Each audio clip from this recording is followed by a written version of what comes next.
Yay, it's our fans guide to LA. All right. Every week, we run through an American city and tell you guys what we think are ideal things for you to get up to if you were to have a hypothetical weekend. We're going to run out of cities quite soon, I've worked out, even though this is only the third one that we've done. You don't think Boise, Idaho Probably won't make the cut. Although it would get quite interesting. Is that the plan, Dan, that we start going to small crap towns? No, I think that's one plan. Or we could just start doing Chinese megacities. I love it. That would be awesome. Qatar. Next week, Qatar. Okay, so we've got Los Angeles this week, and the idea is that you share and impart your wisdom, how our listeners can make the most of the weekend, food, bars, entertainment, and of course, the big sporting attractions. So everybody gets a day. I'm going to get Friday. I'll start with Friday. I always take a ball game in on Friday, and I'm not going to head up to Anaheim, so we're sticking in Los Angeles, and of course, Dodger Stadium, which is an interesting part of town. I went there last summer, and if I'm absolutely honest, I went to a night game. It wasn't a particularly good game, and it was weirdly cold in LA that weekend. But I was disappointed. I was let down. I was one of those. Did everybody leave in the seventh inning? A lot of people did leave. The traffic. Yeah, I think that's that. A lot of people left. It was a strange atmosphere, and admittedly, I come off the back of being at Yankee Stadium a couple of days before a weekend game against the Indians, actually, which wasn't a particularly important match, but just a fantastic atmosphere there. And so Dodger Stadium was a bit of a letdown. But I think what was most disappointing was I had rose-tinted glasses view of it as being this retro-leaning stadium that would have a lot of character, and in fact it was just a little bit skanky. It was one of the first kind of cookie-cutter modern stadiums, although it's landscaped really nicely in the sense of being built into, but the whole story of how it was, how the land was stolen from the people living in Chavez Ravine and stuff is a Chinatown kind of story in Los Angeles. I love the Dodgers, the Brooklyn Dodgers. I love the history. I like the fact that a lot of people, interesting, talented people in the entertainment business adopted the Dodgers after they moved from Brooklyn, and I wanted to like them. And maybe it's because I went to a night game. So I recommend if you go to LA and you want to check out the Dodgers, go to a day game. Pick a big sunny Sunday afternoon as opposed to a night game. That's my tip on that. I would absolutely catch a big hair metal band down Sunset Strip, probably at the Rainbow. People that played in Poison 15 years ago, probably Poison still are playing there. They're probably back there playing 150-seat room. Just incredible stuff. You are just trapped in a time warp. There's a brilliant documentary by Penelope Spheris called The Decline of the Western Civilization Part 2. I think she did the punk one as well, which is Part 1. Part 2 is the metal years, and it's around 85, 86, LA, the rise of hair metal when it was pre-Guns N' Roses, but when Motley Crue and Poison and all these bands, Bon Jovi, were ruling the world. And it's a terrific, ridiculous, actual Spinal Tap movie. And if you go down and into these places now, 20 years on, they're still the same. They're still all kicking around, but they're all about 50 years old. I remember seeing a billboard on Sunset Boulevard one time, and I think it was for K-Rock, which is a power rock station in Los Angeles, but it basically just said K-Rock, less music by dead guys. Beautiful stuff. That sentiment seems to be carried on all throughout LA. And the final thing, in terms of downtown LA, that's an area that has just transformed remarkably. You've got, of course, the Staples Center down there where the Lakers play.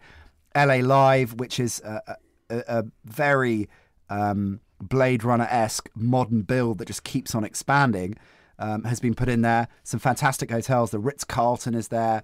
And for what was a very dangerous part of town to go to is now turning into actually a place where you can walk around and some very interesting restaurants and a good vibe about it. And you can still take the cable car. Angel Flight has been rebuilt and reopened. Michael Connelly novel, good crime novel set around that. And that's kind of fun. You see it in a lot of old 50s crime movies, too. Oh, that's fun. I didn't do that. I must do that next time. There's talk, of course, of the new stadium being built and the NFL franchise, which is inevitably going to happen in the next 5 years, going to be in downtown LA as well. So it's definitely a part of town that you might not necessarily think about checking out. And certainly booking a hotel is good value down there. If you want to go a little bit flash, you'll get much better value at one of the smart new hotels there than maybe some of the others. Right, that's my Friday. Mike Carlson, you get Saturday. Well, I was thinking of going west from LA on Saturday and head out towards Santa Monica that way. Partly because my best friend in LA lives in Santa Monica, and I've spent a lot of time there. But you could go out and if you're looking for, say, lunch or whatever, there's Patrick's Roadhouse, which is really good. That's just off the Pacific Coast Highway in Santa Monica, and there's a great place on Wilshire, 1000 Wilshire, called Santa Monica Seafood, which is another great place to have. What sort of food does it do?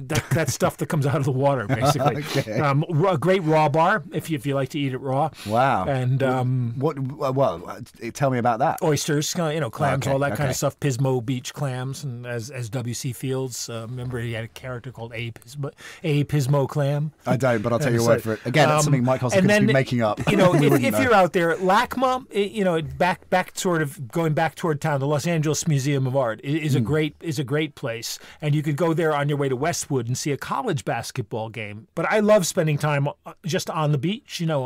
Go down and listen to jazz, which they still do at the Lighthouse down on Redondo Beach down that way.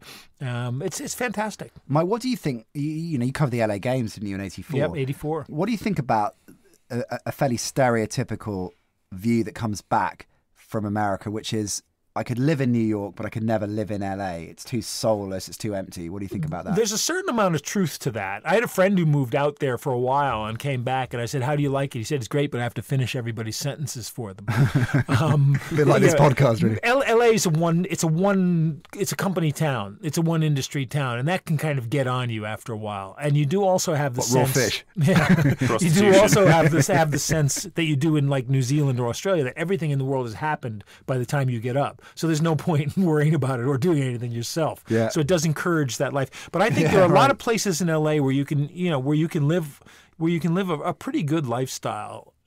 What's your view of LA, Dan? Never been. I actually, I mean, I can't really contribute to this, although I'm going to contribute anyway. Here's my fantasy LA tour. Yeah, okay. Seriously, I'd go and see the Kings. Yeah. I mean, they're turning into a good team, a good NHL team, and they're also a rough, tough team. And I think, LA in a couple of years are going to be a pretty good team. Dustin Brown, Kopitar, good players. I would, after I'd done that, I would probably do my own Falling Down tour. The movie Falling Down.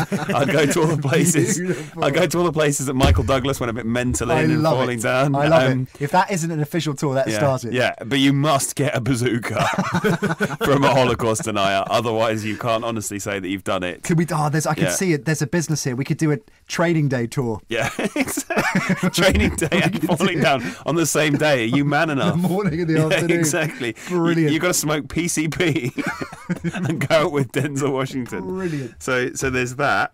Then I'd probably go down to Sunset Boulevard for lunch and watch the Anorexics. And the Leaving Las Vegas, Leaving Las Vegas. Leaving tour Las Vegas as well. You could be a trip. That's your weekend sorted. Amazing. And then we could do in New Jersey, we could do Requiem for a Dream. Brilliant. That would be amazing. But so I'd go and watch the Bulimics have lunch in Sunset Boulevard, and then I think just to top it off, I'd have a little bit of theatre. Go and see an up and coming new comic called Michael Richards. Do you know him? Michael Richards. Yeah, he played Kramer in Seinfeld. Oh, great. He does the improv every now and again. Yeah, does and he? he arguably improvises too much.